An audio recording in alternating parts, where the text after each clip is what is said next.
ব্রাহ্মণবাড়িয়ায় সুহিলপুর পাঠানপাড়া ধানের শীষের মনোনীত প্রার্থী ইঞ্জিনিয়ার খালেদ হোসেন মাহবুব শ্যামলের নির্বাচনী আলোচনা সভা অনুষ্ঠিত। Ehsanul Haque Ripon, senior staff reporter. ব্রাহ্মণবাড়িয়ার সদর উপজেলার সুহিলপুর পাঠানপাড়া আল আরাফা ইসলামী ব্যাংকের senior executive vice president Mohammad Sharif চৌধুরীর সহধর্মিণী ব্রাহ্মণবাড়িয়ার সদর উপজেলা জাতীয়তাবাদী মহিলা দলের সিনিয়র সহ সভাপতি ইয়াসমিন বেগম বিনা চৌধুরীর সভাপতিত্বে ও উদ্যোগে সার্বিক সহযোগিতায় উক্ত অনুষ্ঠানের কার্যক্রম শুরু হয়। মধ্যপাড়া আমি চাই এমন একটা কমিটি করবেন যাতে শুনেন নির্বাচনের দিন শুধু ভোট কেন্দ্রে নেওয়ার জন্য। আমরা কিন্তু এই এলাকার 80% হলো শ্যামল ভাইয়ের সাপোর্টার উইথ ধানের শীষ, কিন্তু ধানের শীষ সাপোর্টার হলে হবে না, আমাদের কেন্দ্রে যেতে হবে এবং ভোট কাস্ট করতে হবে। যদি আমরা ভোট কাস্ট করতে পারি। ব্রাহ্মণবাড়িয়া জেলা বিএনপির সভাপতি ইঞ্জিনিয়ার খালেদ হোসেন মাহবুব শ্যামলের নির্বাচনী আলোচনা সভা অনুষ্ঠিত হয়েছে। প্রথমত আমার পরিচয় দেই, আমার নাম রিনা আক্তার, আমি উপজেলা মহিলা প্লাটুন কমান্ডার সদর আছি, আমি আনসার ডিপার্টমেন্ট থেকে আসছি। তো আমরা বিগত 15 বছর অনেকেই ভোট দিতে পারতেছি না, আমাদের দুঃখ কষ্ট আমরা চাপিয়ে রাখতেছি, ধানের শীষে ভোট দিতে পারতেছি না, এটা আমাদের বড় কষ্ট নিয়ে আমরা বেঁচে আছি। তো আজকে বিগত 15 বছর এই সুযোগ আসছে, আমরা ধানের শীষে ভোট দিব সবাই। উক্ত অনুষ্ঠানের প্রধান অতিথি ছিলেন ইঞ্জিনিয়ার খালেদ হোসেন মাহবুব শ্যামলের সহধর্মিণী সৈয়দা মাহফুজা আক্তার মিতা। যেগুলোর দাবি আপনারা করেছেন, ইনশাআল্লাহ সে সুস্থ থেকে যাতে আপনাদের এই কাজগুলো করতে পারে, এটা আমারও দাবি থাকবে। আমার গ্রাম না হলে আমার শ্বশুর বাড়ি, এটা আমার নিজের গ্রাম। প্রধান বক্তা জেলা শ্রমিক দলের সাধারণ সম্পাদক মোস্তফা, বিশেষ অতিথি হিসেবে উপস্থিত ছিলেন সুহিলপুর ইউনিয়ন বিএনপির সাবেক সিনিয়র সহসভাপতি আব্দুর রউফ, আবুল হোসেন ইউনিয়ন বিএনপির সাংগঠনিক সম্পাদক, আব্দুল হামিদ যুগ্ম সাধারণ সম্পাদক, আব্দুর রাজ্জাক ইউনিয়ন বিএনপির নেতা, ইউসুফ আহমেদ সাবেক যুগ্ম আহ্বায়ক সদর উপজেলা, ইসমাইল ধর্ম বিষয়ক সম্পাদক Suhilpur union BNP, Suhilpur union বিএনপির সহ সভাপতি হাফিজ উদ্দিনের সঞ্চালনায়।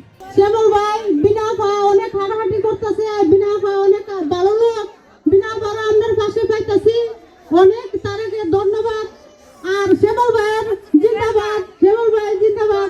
মোর্শেদ হাজারি সভাপতি সুহিলপুর ইউনিয়ন কৃষক দল, শাহজাহান মুন্সি যুগ্ম আহ্বায়ক সুহিলপুর ইউনিয়ন কৃষক দল, মেহেদী হাসান ফারুক সাবেক সাংগঠনিক সম্পাদক ইউনিয়ন ছাত্রদল, ফরহাদ সাংগঠনিক সম্পাদক ইউনিয়ন যুবদল। অন্যান্যদের মধ্যে উপস্থিত ছিলেন রাসেল চৌধুরী, সম্রাট মনির হোসেন, মোহাম্মদ ইদ্রিস মিয়া রুবেল, মোহাম্মদ খেলু মিয়া, ফরান চৌধুরী প্রমুখ। আপনারা মা বোনরা সবাই দোয়া করবেন ইনশাআল্লাহ তার জন্য, তাকে ভোট দিয়ে জয়যুক্ত করবেন, সর্বোচ্চ ভোট দিয়ে সে যাতে আপনাদের গ্রামের আপনাদের দেশে সে কাজ করতে পারে। অনুষ্ঠানে ভিডিও কনফারেন্সের মাধ্যমে প্রধান অতিথি সহ উপস্থিত নেতাকর্মীদের সাথে কথা বলেন সুহিলপুর উত্তরাঞ্চলের সাবেক ছাত্রদলের সভাপতি আল আরাফা ইসলামী ব্যাংকের senior executive vice president Mohammad Sharif Chowdhury. আমার সুহিলপুরের যারা মা বোনরা এখানে উপস্থিত হয়েছেন, আমি তাদেরকে উদ্দেশ্য করে বলবো, অনেকের অনেক মনের কথা ছিল বলা, কিন্তু সময় সুযোগের অভাবে আমরা যেহেতু গ্রামে বাস করি, আমার মা বোনরা অনেক কথা বলতে পারতেছে না। আমি মা বোনদের পক্ষ থেকে আমাদের মাহফুজা ভাবিকে, শ্যামল ভাইয়ের ওয়াইফকে একটা জিনিস বলবো, আমাদের অনেক দাবি দেওয়া আছে। আল্লাহ যদি রহমত করে উনি যদি এমপি হয়, আমাদের অনেক দাবি দেওয়া আছে যেগুলা আপনার মাধ্যমে আমরা সমাধান করার জন্য আপনার নিকট আহ্বান জানাবো।